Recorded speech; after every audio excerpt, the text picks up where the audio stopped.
in the global south can now imagine a new world where nations can cooperate and trade on mutually acceptable terms. With BRICS countries, we can enter into economic cooperation without any fear of strategic considerations of certain powerful states coming in between the mutually agreed economic and trade arrangements. Your Excellencies,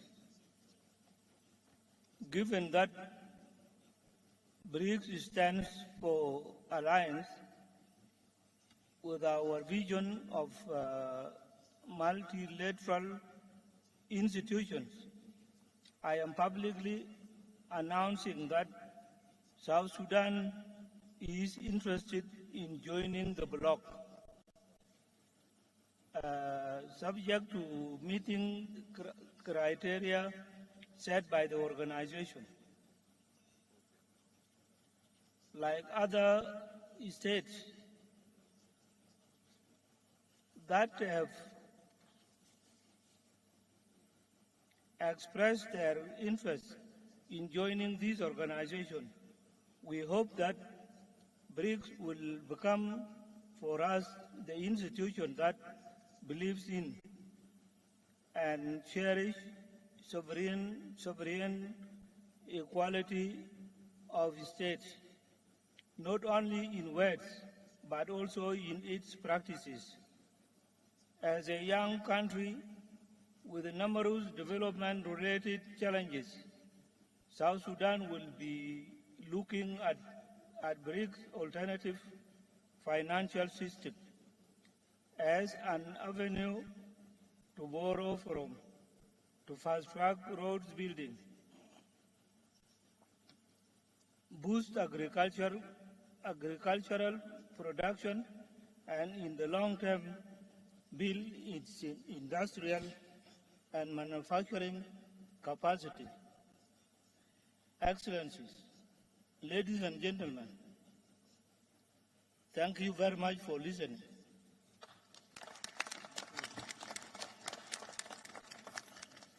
Thank you very much. It's now my honor to call upon Her Excellency, President Samia Suluhu, President of the United Republic of Tanzania.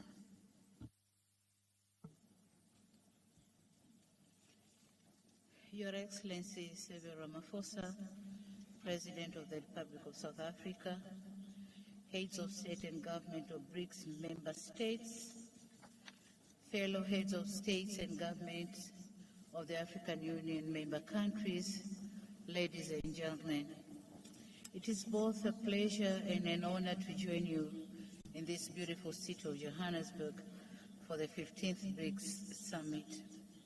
Mr. Chairman, allow me to use this brief time allotted to me to applaud you members of the BRICS for keeping this association going since its establishment in 2009. Indeed, the international challenges that inspired the creation of BRICS have evolved, and one may say to the worse. Henceforth, in the face of the poly crisis and rising global uncertainty, there is a great need to have a meaningful dialogue that seeks to find common solutions to common challenges. That's why I welcome and commend the selection of the theme for this dialogue. I'm very optimistic that this dialogue will advance deliberations geared toward resolving the complex challenges which our countries are facing both individually and collectively. Excellencies, one aspect which I personally consider critical in the course of the dialogue is the call to redouble efforts and take concrete actions to address the North-South divide so as to deepen strategic, financial, trade, investment, and economic partnerships based on a just international economic order.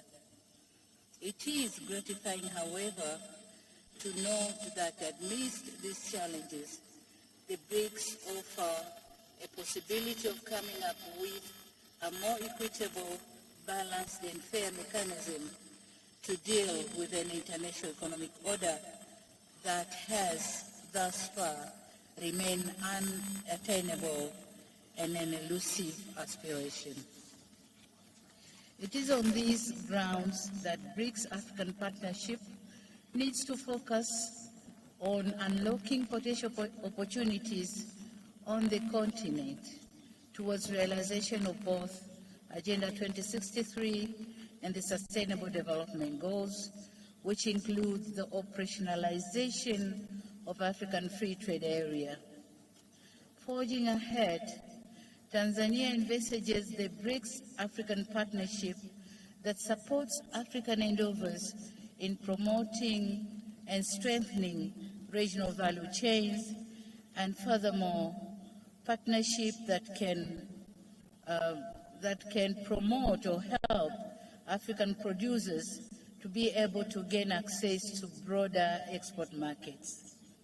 Excellencies, the second issue which I wish to underscore is the continued relevance and the validity of multilateralism. I note with satisfaction that this has been captured in the theme of this summit. Indeed, multilateralism stands as the major tool in addressing most of global geopolitical challenges. And in this regard, as we convene in multilateral fora such as this one, we should not lessen our efforts to strengthen the United Nations. At its 78th years of existence, it remains the sole body with universal membership. And so, Tanzania, at this point, would wish to reiterate this in the strongest voice on the need to reform the UN Security Council to make it fairly representative, effective, and reflective of the current geopolitical realities. Excellencies, ladies and gentlemen, as I conclude, I would wish to commend the Republic of South Africa for the excellent hosting of this summit. I should also commend the BRICS countries for their efforts geared toward the advancement of the South-South as well as the African agenda for growth, development, and integration. It is Tanzania's hope that African issues and concerns, as well as priorities, will continue to feature in the upcoming BRICS engagements. The United Republic of Tanzania is and remains a staunch supporter of multilateralism, more inclusive and fair global system, a well-functioning financial architecture, and a deeper South-South cooperation. This regard to remain a true friend and partner of BRICS in all its interventions. I thank you very much for your kind attention. Thank you. Thank you, President. Please accept my apology. I have to step out for a while. Deputy President Paul Mashatile, Deputy President of South Africa, will take the meeting forward as I now call upon His Excellency Dr. Joseph Dion Ngute, Prime Minister of the Republic of Cameroon.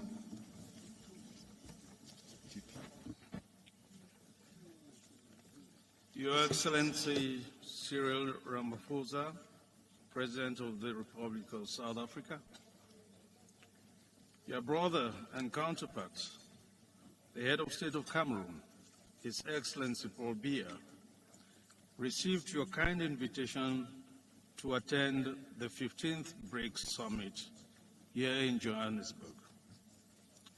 The Head of State would have liked to be here in person, but owing to a prior engagement, he has asked me to represent him. I hereby take this opportunity to express our sincere thanks to you, to your government, and to the friendly people of South Africa for the very warm welcome given to us since we arrived here, and of course, of the excellent arrangements you've made for this summit. At this moment, I would like to pay a vibrant tribute to the leaders of BRICS, Their Excellencies, Luiz Inácio Lula da Silva of the Federative Republic of Brazil, Vladimir Putin of the Russian Federation, Narendra Modi of the Republic of India, whom we heartily congratulate for the successful landing of the space vessel on the south side of the moon. Excellency Xi Jinping of the People's Republic of China, and of course our host Cyril Ramaphosa of the Republic of South Africa. I wish to emphasize that Cameroon has excellent cooperation ties with each of your countries. Your Excellencies, Head of State and Government, distinguished guests, ladies and gentlemen. Further to the 14th BRICS Summit held in Beijing, China in June 2022, which affirmed the ambition to foster a high-quality partnership between the BRICS and open up a new era for global development. The BRICS leaders are at this 15th summit discussing the BRICS Africa Partnership for mutually accelerated growth, sustainable development, and inclusive multilateralism. The challenge is to ensure that we continue to work together to build solidarity around the core values that motivated the establishment of this important group. Our world is currently facing many challenges, including, amongst others, insecurity, terrorism, climate change, cybercrime, the militarization of space, and the malicious use of social media. Faced with these global challenges, the hopes and expectations of our people continue to grow. Individually, countries are finding it difficult